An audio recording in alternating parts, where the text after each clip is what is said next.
Dumbo was released in 1941 by Walt Disney Animation and is their fourth animated feature film and stars Edward Brophy, Berna Felton, Cliff Edwards, Herman Bing, Sterling Holloway, Margaret Wright, and Hal Johnson Choir. It's based on the children's book of the same name and follows Dumbo, a young circus elephant who is ridiculed because of his enormous ears, who is eventually assisted by a mouse to achieve his full potential. When I first decided to do these revisits for the Disney films I had already covered on this channel, Dumbo was near the very bottom of my list, as I felt like there really wasn't much more I could say about this film that I didn't already mention in my first review a few years ago. Dumbo is far from my favorite Disney film during the Golden Age, but it is a film I do ultimately like. It just has never left much of an impression on me the way the other Disney films of this era have.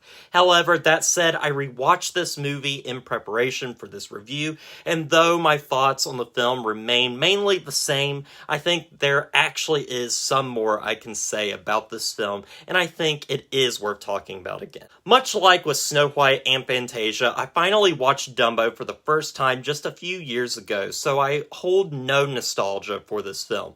But in the end, I think this is still a very interesting Disney film, and we will be getting into what makes this film so interesting both on and off the screen. Well, I won't hold you any longer, so let's do what we always do here and go behind the scenes to see just how this film was made.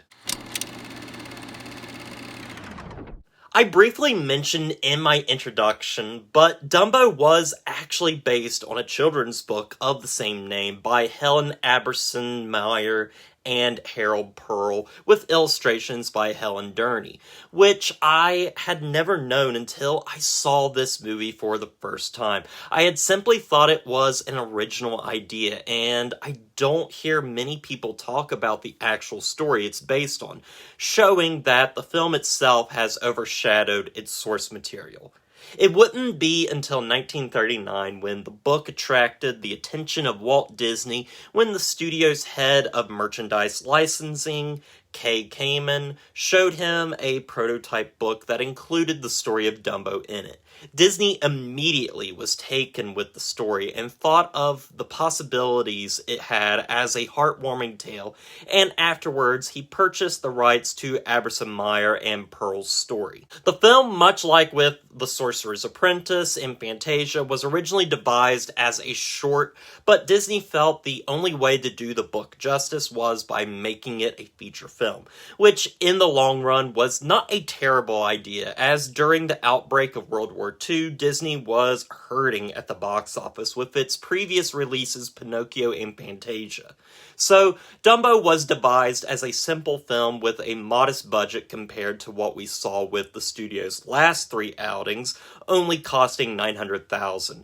It was designed this way as an attempt to bring in revenue that was lost with Pinocchio and Fantasia, a method that would actually end up working in Disney's favor. Story artists Dick Homer and Joe Grant were assigned to develop the story into a feature-length film, and from January 22nd to March 21st, 1940, they wrote a 102-page script outline in chapters, which was seen as an unusual way of writing a film script, especially for an animated film. They also conceived the stork delivery and the pink elephant sequence, and made other changes such as renaming Dumbo's mother from Mother Ella to Mrs. Jumbo. They riffed on elephants' fear of mice by replacing a wise robin named Red, found in the original story, with the wisecracking mouse character Timothy. They also added a rusty black crow, which was later expanded into 5, which we will talk a lot about later. Other than this, very little was changed from the original story in this draft. Then, in March 1940, a story team headed by Otto Englander translated the outline into story sketches. The film went into production in early 1941, and supervising director Ben Sharpstein was told by Disney to keep the film simple and inexpensive so that production costs wouldn't balloon like they had on previous projects. You can actually see this in the film itself. Character designs are made simpler, backgrounds are less detailed, and even though the film is less detailed than what they had worked on previously, the studio still brought in live animals such as elephants to study their movements. For this film, Dumbo used watercolors in its backgrounds and is one of the few Disney films to do so. This technique had been implemented in Snow White and for many of their shorts, but many other Disney films ended up using oil paint instead. Watercolors would eventually be used again for the 2002 film Lilo and Stitch, which used Dumbo as an influence for that film. Dumbo, in the eyes of Walt Disney, was seen as a simple cartoon compared to the film they were also working on at the time, Bambi. So he had his more inexperienced animators work on Dumbo instead.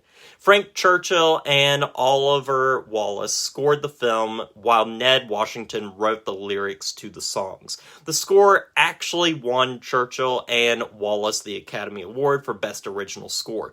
Churchill and Washington's work on Baby Mine also garnered a nomination for the Academy Award for Best Original Song and is considered a classic Disney song at this point. Dumbo also ended up sporting a runtime of only 64 minutes, which RKO, the distributor of Disney's films at the time, were bothered by and asked for 10 more minutes. However, Disney held his ground on this decision, saying he couldn't afford it.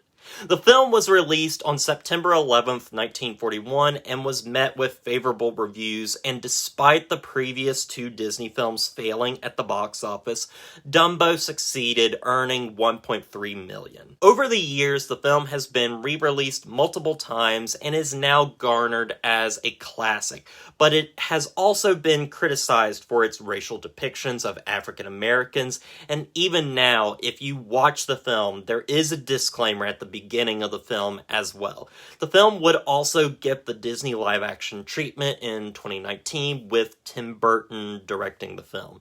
And as a side note, I know it's crazy, but I actually prefer that film over this one. But with all that said, let's get into my actual thoughts on this little film. Again, it's really hard going into this film knowing what to say when I previously said everything I needed to initially, but I'm going to try it anyway. Something I really admire about Dumbo is its simplicity, which was the whole point of the film to begin with.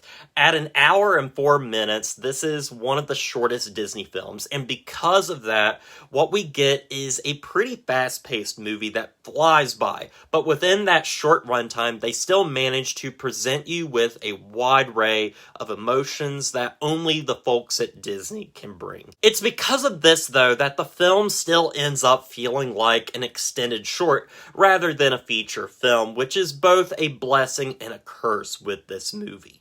Yes, the budget for this film is incredibly small compared to what came before, and because of that, we get a film that doesn't really have the theatrical flair of the previous three films, and we would actually end up seeing this style of low-budget film as we get farther into the 40s, but I think we have to admire this decision because it's a decision that was good for Disney in the long run, as it made them some money, but it didn't sacrifice the core emotional heart of the film, which is the character of Dumbo.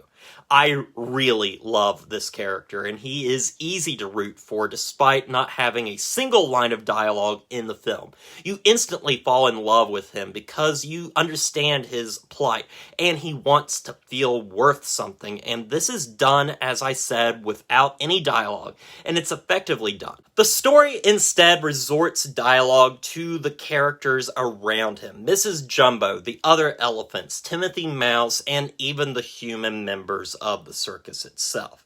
Some of my favorite parts of the film are hearing about the plights of the human members of the circus as a fly on the wall. We never really see these characters directly when they're talking to each other. We can only see their silhouettes through the tents when they're getting undressed and getting ready for bed.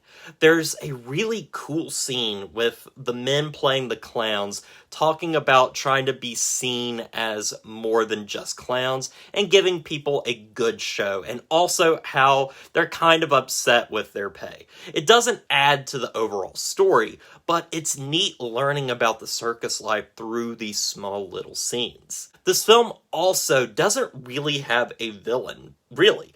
A lot of the conflict comes from Dumbo's own fears of feeling worthless, but I have to say the elephant matriarch and the other elephants that parade around her are pretty close. These elephants are mean, rude, and absolutely hateable, and when we get the scenes of Mrs. Jumbo attacking them or them getting injured during a circus act, it's so satisfying.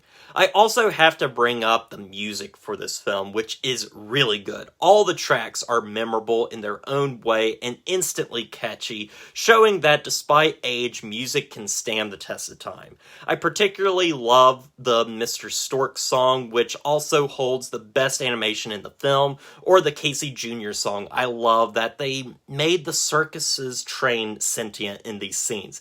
It's just so much fun, and who cannot forget the wonderful performance of Baby Mine, which is at one of the saddest scenes in the film when Dumbo visits his mother, who is held in captivity after protecting him from a bully. It's wonderful, as is the music in the Pink Elephant scene, which we'll get into. And yes, I sadly have to admit that the song sung by the Jim Crows is a bop as well. In fact, let's get that out of the way right now. The film definitely has at least two parts that have not aged particularly well, and just show America's ignorance in a pre-civil rights movement era. There are several moments in the film that are uncomfortably racist. One scene has faceless black men going out working and singing about how they work hard and can't read or write, and next we have those Jim Crows that help Dumbo fly at the climax of the movie. Their names have been changed, but they are always going to be referred to as Jim Crows. And to add insult to injury, the main crow is voiced by a white man speaking in jive, and I can see why this would be uncomfortable.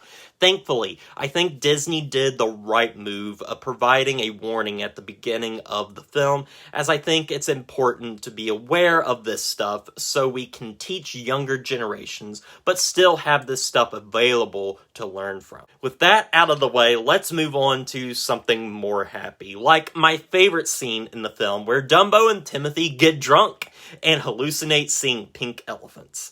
This is just a great random scene with incredible visuals and good music to boot. Narratively, it doesn't accomplish much, but it gives the animators the chance to do something wild. My girlfriend even said it felt like a scene that belonged in Fantasia of all things, and I don't think she's wrong. Now, I want to talk about something I've neglected to talk about until the very end. I'm pretty sure in my previous review of this film, I talked about the cheap animation in an almost negative way.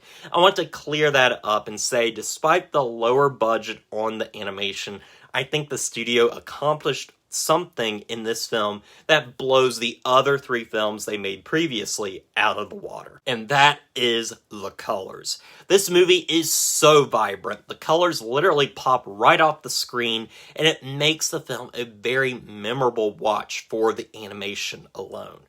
That said, I know I've been overly positive with this film, but I do have to sadly bring up the stuff that brings the film down for me, and ultimately, I think this movie's good. but it's far from great. I simply see this as a cute, harmless little film that's good to watch for an hour of your time, but I can't say it's a film that really sticks with you. But that might just be me. I know plenty of people that do love this movie. It's considered a classic for a reason, but other than the visuals, the music, and some of the heartfelt moments, I can't really say this film is that memorable. It's a film I admire a lot, especially with this recent rewatch and after doing my research for this review, but it's just a good movie to me, nothing great though. And with all that said, I'm gonna give Dumbo a 7 out of 10. I'd be very interested after watching this movie again, going ahead and revisiting the 2019 film to see if I really do prefer it over this movie. But as it stands, these are my final thoughts on the film. It does get better with every viewing, but it's just not really one of my favorites. But if you've seen Dumbo, what do you think about it? And as always, don't forget to like, comment, and subscribe to the channel, and stay positive.